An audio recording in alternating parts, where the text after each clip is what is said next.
Introducción al marco conceptual de la información financiera. El objetivo de la información financiera con propósito general constituye el fundamento del marco conceptual. Su objetivo es proporcionar datos útiles para la toma de decisiones económicas como inversiones, préstamos y control de gestión. De este objetivo se derivan principios clave como las características cualitativas de la información, la medición y la prestación de estos estados financieros. Utilidad y limitaciones. Los informes financieros ayudan a inversores y prestamistas a evaluar la rentabilidad y solvencia de una entidad. Sin embargo, no reflejan el valor exacto de la entidad, sino que proporcionan información para estimarlo. Además, la adopción de mejoras en la información financiera requiere tiempo, ya que implica cambios en la forma de analizar y registrar las transacciones. Recursos económicos y derechos de los acreedores.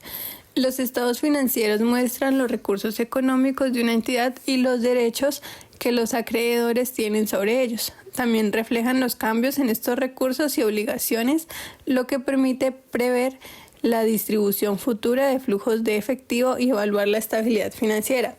Algunos flujos de efectivo futuros proceden directamente de recursos económicos existentes, tales como las cuentas por cobrar.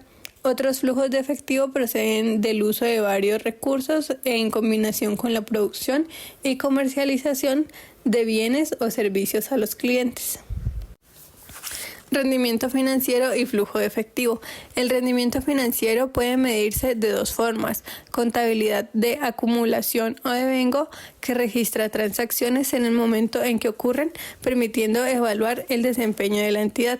La información sobre el rendimiento financiero de una entidad que informa durante un periodo puede ayudar también a los usuarios a evaluar la administración de la gerencia de los recursos económicos de la entidad.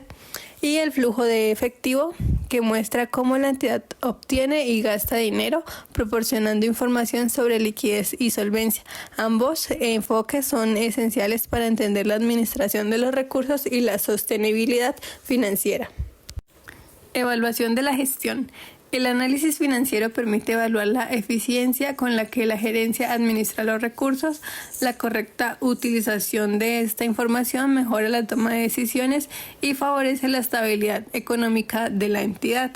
Por ello, es útil para la evaluación de las perspectivas de entradas de efectivo netas futuras de la entidad.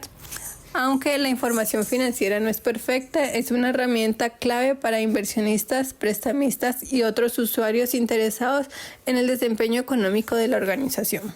Capítulo 2. Características cualitativas de la información financiera útil.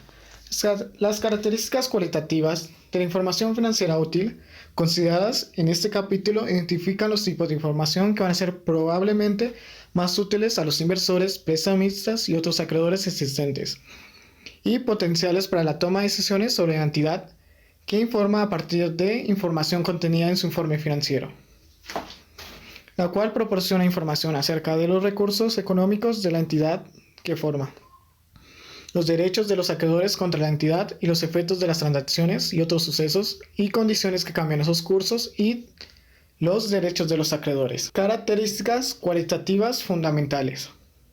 Relevancia. La información financiera es relevante si es capaz de influir en las decisiones económicas de los usuarios. Estas suelen tener un valor predictivo o confirmatorio, o ambos. Cuando tiene un valor predictivo, puede usarse como dato de entrada para predecir desenlaces en el futuro, y el cual se relaciona con el valor confirmatorio, y sirve para comparar, corregir y mejorar procesos que se usó en la anterior predicción. La información puede ser relevante incluso si no es totalmente precisa o si es de carácter prospectivo. Representación fiel. La utilidad de la información financiera debe representarse fielmente de los fenómenos económicos que pretende representar, por lo cual significa que la información debe tener una descripción completa, neutral y libre de error. Características cualitativas de mejora. La comparabilidad, verificabilidad, oportunidad y comprensibilidad son características cualitativas que mejoran la utilidad de la información, que es relevante y facilitan la representación fiel de lo que pretende representar. Comparabilidad. La comparabilidad es la característica cualitativa que permite a los usuarios identificar y comprender similitudes y diferencias entre partidas, es decir, que esa información debe ser comparable con la de otras entidades y con la misma entidad en otros periodos. Esto permite a los usuarios identificar tendencias y evaluar el desempeño relativo y de diferentes entidades. Verificabilidad. Verificabilidad significa que observadores independientes y diferentes debidamente informados podrían alcanzar un acuerdo, aunque no necesariamente completo, de que una descripción particular es una representación fiel.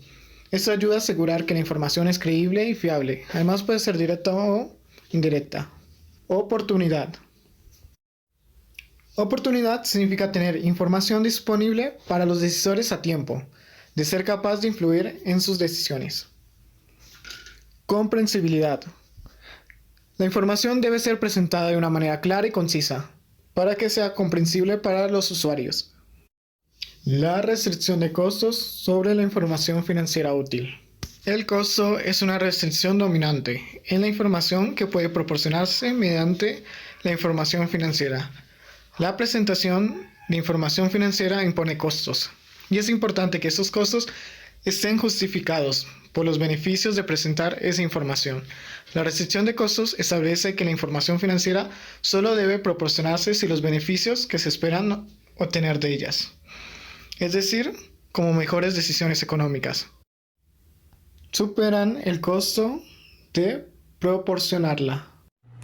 El capítulo 3 del marco conceptual para la información financiera, el cual trata sobre el propósito y la estructura de los estados financieros. Este capítulo nos da las bases para entender cómo y por qué se presentan los estados financieros, qué información proporcionan y cómo deben ser interpretados.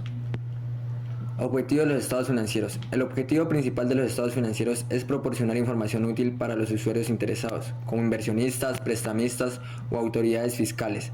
Esta información ayuda a evaluar dos cosas fundamentales: las perspectivas de entradas de dinero futuras, lo que permite prever el flujo de efectivo de la entidad; la gestión de los recursos económicos de la entidad, es decir, cómo se administran los activos y pasivos para generar beneficios. Presentación de la información. Los estados financieros se presentan a través de tres informes principales: estado de situación financiera o balance general. Aquí se detallan los activos, pasivos y patrimonio de la entidad al final de un periodo específico. Estado del rendimiento financiero o estado de resultados. Este estado refleja los ingresos y gastos generados durante el periodo, mostrando si la entidad ha obtenido ganancias o pérdidas. Otros estados y notas explicativas. Ofrecen información adicional como detalles sobre los riesgos, los métodos contables utilizados y sobre activos y pasivos no reconocidos. Periodo sobre el que se informa.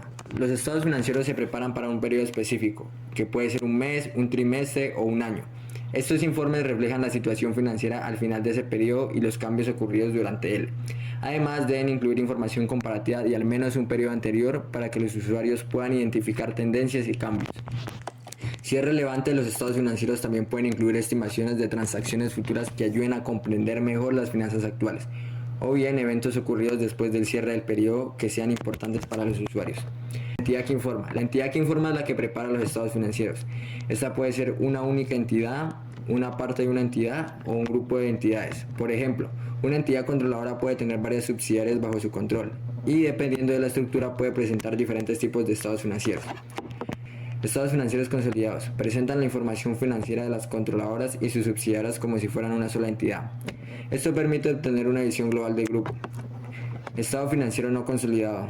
Solo muestran la situación financiera de la controladora, sin incluir las subsidiarias. Estos informes no deben considerarse como un sustituto de los consolidados, ya que no brindan la imagen completa del grupo. Los elementos de los estados financieros, según el marco conceptual, incluyen activos, pasivos y patrimonio, que reflejan la situación financiera de una entidad, así como los ingresos y gastos, que representan su rendimiento financiero. Estos elementos están relacionados con los recursos económicos, derechos y sus variaciones, tal como se describió en el capítulo 1. Un activo es un recurso económico presente controlado por la entidad como resultado de sucesos pasados y que tiene el potencial de producir beneficios económicos. Los derechos que generan beneficios económicos pueden derivar de obligaciones de terceros, como cobrar efectivo o recibir bienes, o no depender de ellos, como derechos sobre activos físicos o propiedad intelectual. Estos derechos pueden adquirirse por contratos, legislación o incluso por conocimiento generado por la entidad. Sin embargo, no todos los derechos son activos, deben generar beneficios económicos y estar bajo control de la entidad. Algunos elementos como acciones propias o deudas emitidas no califican como activos, y en ocasiones los derechos sobre un objeto físico se contabilizan como un único activo. Si hay disputa sobre un derecho, su existencia no es segura hasta que se resuelva legalmente. Un recurso económico es un derecho que puede generar beneficios sin necesidad de certeza o alta probabilidad. Estos beneficios pueden provenir de múltiples formas, como cobros, intercambios o arriendos. Además, aunque normalmente la adquisición de un activo implica un desembolso, no siempre es el caso, ya que algunos activos pueden obtenerse sin costo. El control de un recurso económico significa que una entidad tiene la capacidad de decidir sobre su uso y obtener sus beneficios. Esto no siempre depende de derechos legales, también puede darse si la entidad tiene medios para restringir el acceso a terceros al recurso. Un pasivo surge como primer criterio cuando una entidad tiene la obligación de transferir un recurso económico que debe cumplirse debido a sucesos previos. Esta obligación puede surgir de contratos, leyes o incluso de prácticas de la entidad. Transferencia de un recurso económico. La obligación consiste en transferir un recurso económico. Este es el segundo criterio para considerar un pasivo, la obligación de transferir un recurso económico, que quiere decir que la entidad debe tener la obligación de entregar algo de valor, sea dinero, bienes o servicios a un tercero o varios. Como algunos ejemplos tenemos pagar una deuda, entregar bienes o prestar servicios, intercambiar recursos económicos en condiciones desfavorables, transferir un recurso económico si ocurre un futuro incierto, emitir un instrumento financiero que obligue a la entidad a transferir un recurso económico. Es importante destacar que la obligación de transferir un recurso económico no necesariamente significa que la entidad vaya a realizar la transferencia.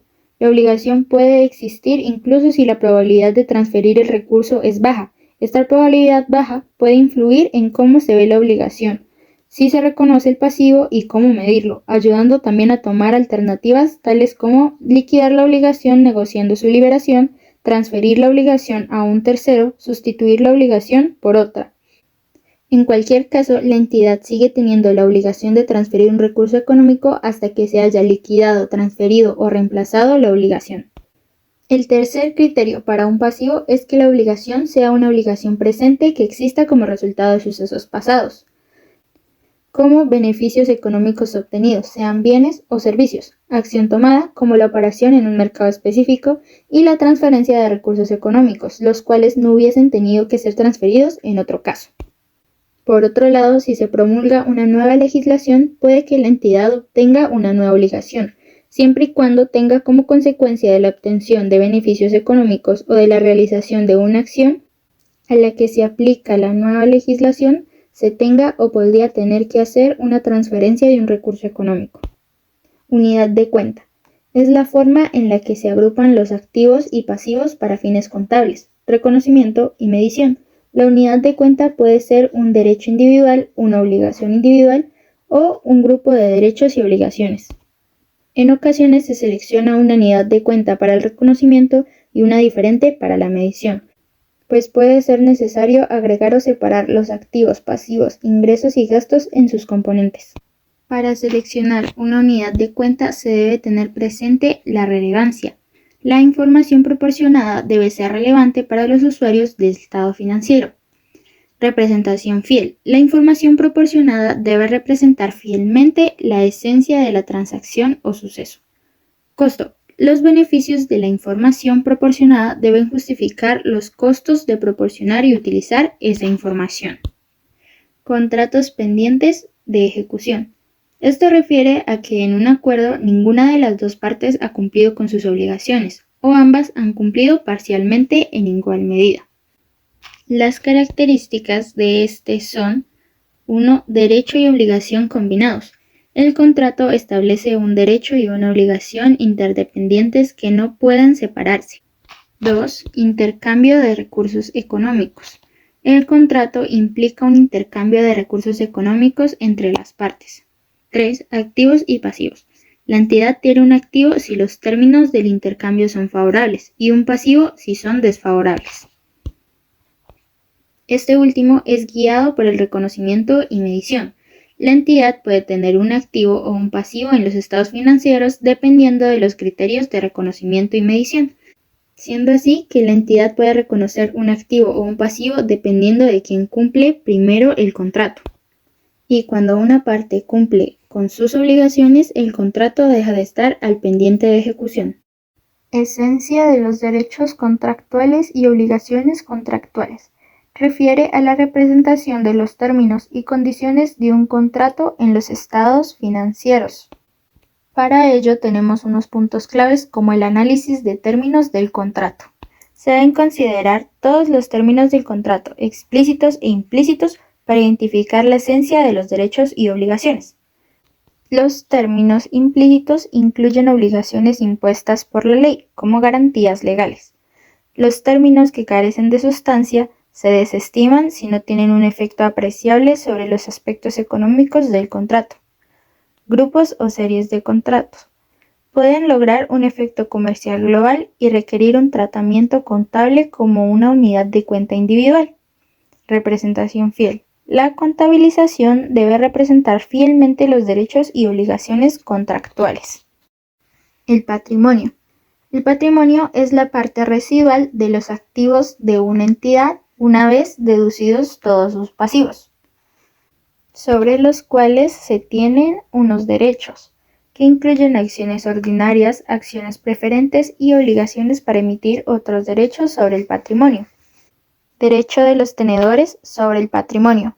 Puede incluir derechos a recibir dividendos, requerimientos legales y regulación. Pueden afectar a componentes concretos del patrimonio como el capital en acciones o en las ganancias acumuladas. Para terminar, tenemos los ingresos y los gastos.